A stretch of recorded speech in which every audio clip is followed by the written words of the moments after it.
Oh yeah, we're doing this. Right out the gate, I want to inform you guys, I don't expect to say anything new about this show, right? It's talked about so much. I guarantee someone somewhere has said literally everything that I have to say about this show before. At some point in the past. Downside to choosing not to wear a hat in one of these videos is I'm going to have to keep moving my hair out of my face. I apologize for that. Anyway, I just kind of want to throw my 2 cents into the ring, into the hat that is the discussion about this show, because I love it so much. Me is also it being on Netflix recently. Some of you guys have asked me to talk about it, so I want to talk about it. And yeah, we're doing this episode by episode. I'm going to talk about every single episode of this show, even The Great Divide. Sorry in advance. And when I say every episode, I mean every episode of this show, the comics, hopefully, assuming I can swing that, and Korra and the Korra comics, and maybe even the book, because there was that book that came out about Avatar Kyoshi relatively recently. Apparently that's really good. I'll probably read that and talk about it too. And I don't know how often these are going to come out, because again, honestly, I don't expect to have anything new to say about this show. It's not like a number one priority for me, but I do expect this to be a lot of fun, so don't expect them to like come out too sparingly, right? That said, unlike with most of my series, I have some clearly established goals with this one. First and foremost, I in no way want these reviews to be a substitute for the show itself. Some of my reviews you could say, oh, that's a filler episode, I could just watch AJ's review instead of spending time watching it, right? Because I do the little synopsis thing. Though I have been kind of breaking away from that a little more recently, partially for this exact same reason. I don't talk about a show unless I think you should watch it, unless I'm just ragging on it, right? And in which case I'll make it clear that you shouldn't watch it, that I'm just ragging on it because it's bad, right? Like what I'm going to do in my upcoming review of the new Mulan movie that is probably going to come out depending on how exhausted I become scripting it out, because that movie really pissed me off. But that's my first goal. I'm going to include very, very brief, like back of the DVD box summaries of these episodes, and just in case you might not recall which episode I'm talking about, like what the plot of it specifically was. But then I'm just going to move into my thoughts about it, because I won't necessarily say more so, like literally more so than any other show I've ever talked about, because that might be a bit overkill, but at least as much as any other show that I've ever talked about. If you haven't seen this show, just freaking go watch it. Like, it's not perfect. There are things you could validly criticize this show for. The creative staff, I think, really, really tried to make this an unproblematic show, a completely unproblematic show. But there's still some, like, unconscious biases and stuff that slip into this show occasionally. I'm not going to be talking about that. There are people more suited to talking about that. I'm just going to be talking about the themes of the story. My other goal, primarily, though, is, first of all, whenever we get into, like, spirit world lore in this show, I'm probably going to spend a little bit of extra time on that. Because as much as I like Korra overall, as much as I think it rounds out, to being a good show, especially considering that they were kind of hamstringed through most of its production. I feel like what would be the kind way of saying this? Take a big steaming dump on their own lore in Korra several times. And keep in mind, that is the kind way to say what I feel about how they handle their own lore in Korra, specifically stuff about the Avatar spirit and the spirit world. So I'm going to be spending a little extra time on spirit world stuff and Avatar stuff when it comes up in this show, so that when we get to Korra and I talk about that stuff, you guys will understand. I also... Guys, energy bending didn't come out of nowhere. It was set up through the whole show. I'm going to prove that. Through these reviews, I'm going to prove that. Straight up. And again, I 100% guarantee that someone else somewhere at some point in time has made these same arguments that I have. I just feel like also making them. right? That said, episode 1 of book 1 of Avatar The Last Airbender is The Boy in the Iceberg, where Katara and Sokka find a boy in an iceberg. I could say more about it, but again, you should watch this show. I guess I'll at least say that the boy is kind of mysterious. You can tell right away that there's something unusual about him above and beyond the fact that he's an airbender and all the airbenders are supposed to be extinct. And there's also Zuko. Zuko is also there. He's looking for the Avatar. Turns out Boy in the Iceberg is the Avatar. I hope, though, that when you sit down to watch the show called Avatar The Last Airbender, and it turns out that Aang is an airbender, you'll put 2 and 2 together and realize that he's the Avatar, even before the show reveals him to be the Avatar. But I do find it interesting the way Aang is written, not specifically in this episode, but early on in the season. I shouldn't be going off on tangents, but I am. But anyway, the way Aang is written, once you realize that he is the Avatar, because the episode does have an intro which establishes who the Avatar is, roughly, and what their role, roughly, is in this world. Once you realize that Aang is the Avatar, once it's revealed that Aang is the Avatar, if you didn't already know that, if you hadn't already worked it out for yourself, it becomes clear that he's running away from his responsibility of being the Avatar.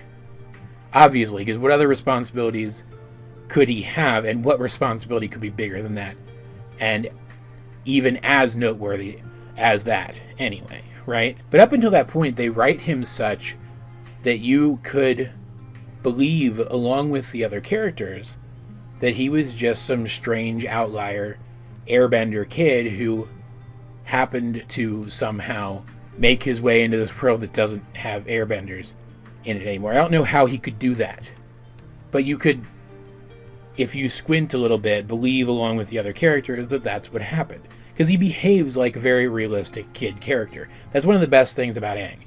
Like, he's clearly a good person, right? Even though retroactively you can tell right away that he is trying to escape his responsibility as the Avatar, when he realizes that his presence and his mistakes throughout the episode have put his new friends in danger, even though he hardly knows them, and even though it's already clear that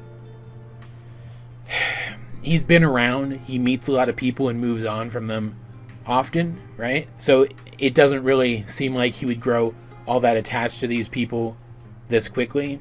He still goes back and he reveals himself for who he is and takes responsibility in order to save them. So, like, this is a kid who, despite being a kid, you could believe going forward throughout this show as he grows, will step up and take the responsibility of being the Avatar and saving this world, which is just a fantastic establishment of character. Like, they give him plenty of room to grow. Aang, I would even argue, is kind of freaking annoying at the beginning of this show for several episodes into this show. Like, not so much that you can't watch it, not so much that he's unbearable to watch, he's still fun, which is a testament to the good writing in this show, but he is kind of an annoying 12-year-old kid, right? Because he's a 12-year-old kid. But at the same time, he's charming, and he's energetic, and he's charismatic, and he seems to find ways to appreciate everything. So I understand why, even before they know he's the Avatar, the other characters gravitate towards him pretty much instantly. And all that is established in the background as the characters are just doing things, which isn't even the only thing that is established this way in the episode. The episode takes place in the Southern Water Tribe, which is based on Inuit culture.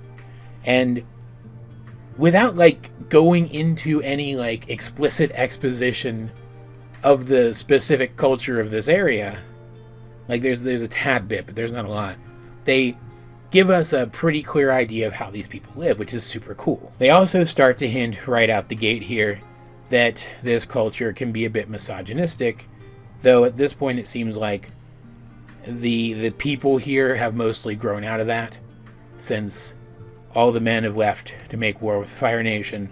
It's women and children left, and I guess the implication is that having to carry the whole society themselves, these adult women have just kind of abandoned those misogynistic outlooks, which makes sense. Sokka, though, who might be my favorite character in the show until Toph comes along. We'll see as I rewatch this. He still holds on to some of those misogynistic, let's say, misconceptions. In fact, while this episode sets up a lot of the themes that the show will explore as we go forward, which I'll talk about as we go forward, kind of in the background, kind of subtly, as life happens around these characters, the episode flat out calls Sokka out on his sexism. Like just straight up, making it clear that that's something that it's not going to explore as like subplots and themes. It's something that it's going to address head on. The episode also serves to sort of establish the personalities of the characters. And I gotta admit, when I went back to rewatch this, I had this misconception that the writing and the voice acting and stuff was like lesser in these early episodes, that like the writers and the actors hadn't quite found the voices of these characters yet. And while there is a little bit of awkwardness, there's a little bit of the voice actors finding their tone of voice and whatnot. It's not nearly as bad as I remembered. I don't know why I thought this episode was so much weaker than it actually is, because it's actually a really strong start for this series. I'm kind of wanting to start to talk about stuff from the second episode now too, in terms of what they established. And I kind of already have, because Aang coming back to take responsibility for drawing the Fire Nation to the tribe happens in the second episode anyway, and I already alluded to that. So let's just make this review of the first and the second episodes. The second episode is called The Avatar Returns, I believe, and I've also rewatched it recently, so it's not like I'm doing this from memory or anything. Because while it's the first episode which introduces us to Prince Zuko and it gives us a bit of his motivations, it's the second episode that really establishes the kind of relationship he's going to have with our heroes, at least for a while going forward in the show. He sees Aang set off a booby trap. Like he already saw, there was a pillar of light when Aang came out of the titular iceberg, because he was frozen there for 100 frickin' years somehow without dying. Like, I get Avatar state, but still I would like an explanation of how that happened. But that's beside the point. He saw that, and then later he sees Aang set off a booby trap, and he's drawn to the tribe. And we get a clear look at Zuko's personality, and we get a clear impression of his goals. He doesn't just want to find and capture the Avatar. He feels like he needs to, in order to achieve any other goal that he's ever had, because until he achieves that goal, he can't return home. He can't be Prince Zuko again. And so everything else has fallen away from him. It's become his entire identity to search for and find and capture the Avatar. And I find it so interesting that the character that we're supposed to perceive as the villain at this point, because I want to be clear, Zuko was never the villain of this show. He's presented as the villain so that when we get his backstory finally, they can pull the rug out from under us and pull a big reversal and be like, guys, he was never the villain. Isn't that neat? But he was never the villain. He was always an antagonist. But at the same time, Aang is the antagonist to him, because they're dual protagonists who just happen to be on different sides of the conflict. How cool is that? That level of complexity in a kid's show, right? Zuko is the secondary protagonist of this show, and yet he is on completely the opposite side from the titular protagonist of this show. It's so freaking cool. But he was never the villain. Zhao was the villain of the first season. Azula was the villain of the second season, and then Azula and Ozai were the villains of the third. Straight up, Zuko was never actually a villain. Surprise. But anyway, at this point, we are still supposed to perceive him as the villain. He's definitely a threat. Like, Aang, at this point in the show anyway, never uses his airbending, like, fully offensively. He never really fights with it. He just redirects people and evades. So, Zuko, who is still, like, he's not a bad firebender, but he's, like, comparatively a novice compared to an airbending master like Aang. He is a genuine threat for Aang at this point, and he's definitely a genuine threat for the other characters. Sokka is not a bad warrior by any stretch, but he has very little practical experience. He's just kind of been repeating the same forms that his dad taught him when he was a kid for years, right? That's not a bad way to establish a foundation in martial arts, and this show is very, very heavily influenced by martial arts. Like, there's a lot of fantasy movement in this show, but it's all very grounded in realistic human movements, right? That's a way to establish a good foundation in martial arts, but it's not really a way to master martial arts, right? That's why you can't really learn karate out of a book. But Zuko is definitely a threat, but Zuko is the only character in this show at this point who has a parent, a parental figure in his uncle Iroh, who it's not as clear at this point in the show yet, because Iroh was still, I won't entirely say playing the buffoon, because I do believe that at this point in his life, Iroh had made a conscious decision to stay out of world politics forever based on the mistakes of his past. But he's not quite being serious yet.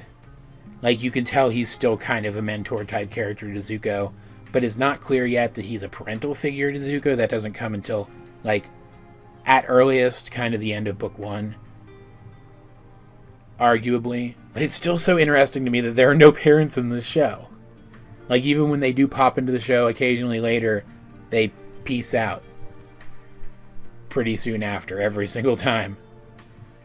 And yet Zuko has one. The perceived villain of the show has a parental figure. He's the only one who does. It's so weird. Like, the closest thing that Aang, our other main protagonist, has is Monk Gyatso, who we're going to talk about in a later review, but Katara and Sokka. Katara is a very motherly figure because she's had to be her own mother all these years, and Sokka has this fantastic sense of responsibility and this sardonic wit that makes him very dad-like in a lot of ways. More superficially than not in some cases, but also the opposite. And he has had to take up this very patriarchal responsibility for defending the tribe. They're effectively their own parents, and they sort of become surrogate parental figures to Aang, too.